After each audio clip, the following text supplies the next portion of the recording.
What is going on, guys? BTappin HD here, and today I'm going to be showing you the best $500 Intel gaming PC build for December of 2015. This will be able to run all your latest games like Fallout 4, Black Ops 3, Star Wars Battlefront, Skyrim, pretty much any game you could think of. So, without further ado, let's look at the processor. The processor I chose for this build is going to be the Intel Core i3-4370 because it is extremely powerful per core. If you look at the benchmarks and compare it to a quad-core FX 4350, its single-thread performance is 1.7 over 1.1 for the FX 4350, and its multi-thread performance is 4.04 versus 3.61. So if you look at it this way, the extremely powerful single cores, the two of them, in the i3 on top of the logical cores, which isn't that much more powerful but it helps, allows a dual core processor to be better than a quad core, which is kind of strange. Must be the architecture.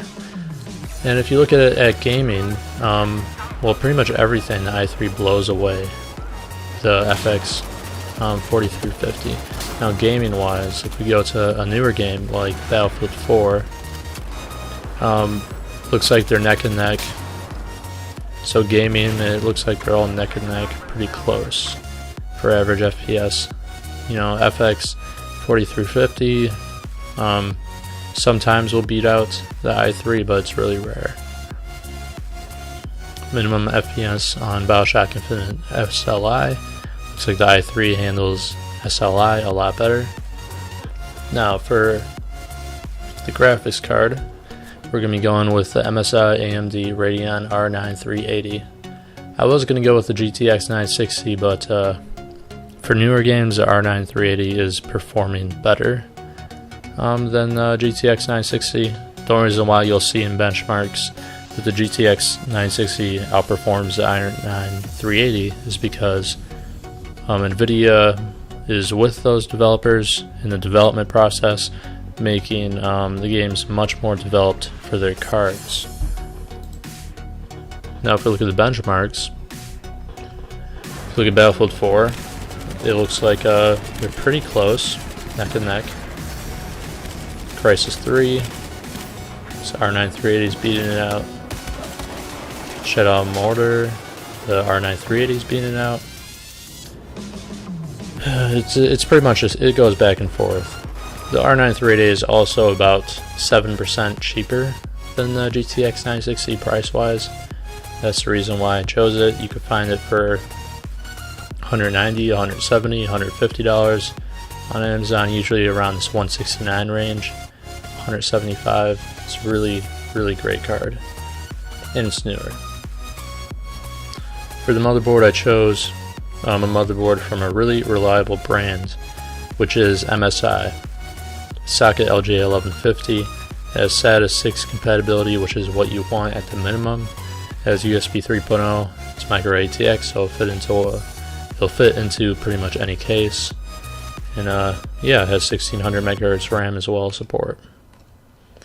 Yeah, I've never had an MSI motherboard fail on me, ever. So it's good to choose.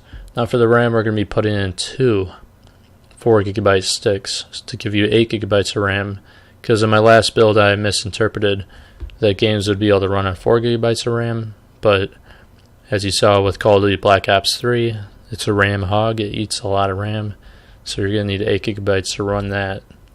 So that's going to run you up $42 on that. For the power supply, I'm going to be going with a 500 watt. It's plenty to power the graphics card and the processor, considering that the processor only uses really around 54 watts at maximum versus a FX 4350, which would be using approximately 125. So yeah, this is really all you need. For the case, a simple Vigilance Mini Tower PTC case, micro ATX. It's up to you whether you want to get this case or not. In order to make the $500 mark, I just had to find the cheapest one, and this is the cheapest one. But I would recommend getting a nicer one if I were you. It'll work though. Well, that's going to conclude it for this build, you guys. Let me know what you guys think. Any criticism is welcomed. If you saw a part on here that could be bested by another one, paste a link in the description, and I'll recognize it. And yeah, that's all. Subscribe, and get ready for next month's, which is January, I believe. Peace out.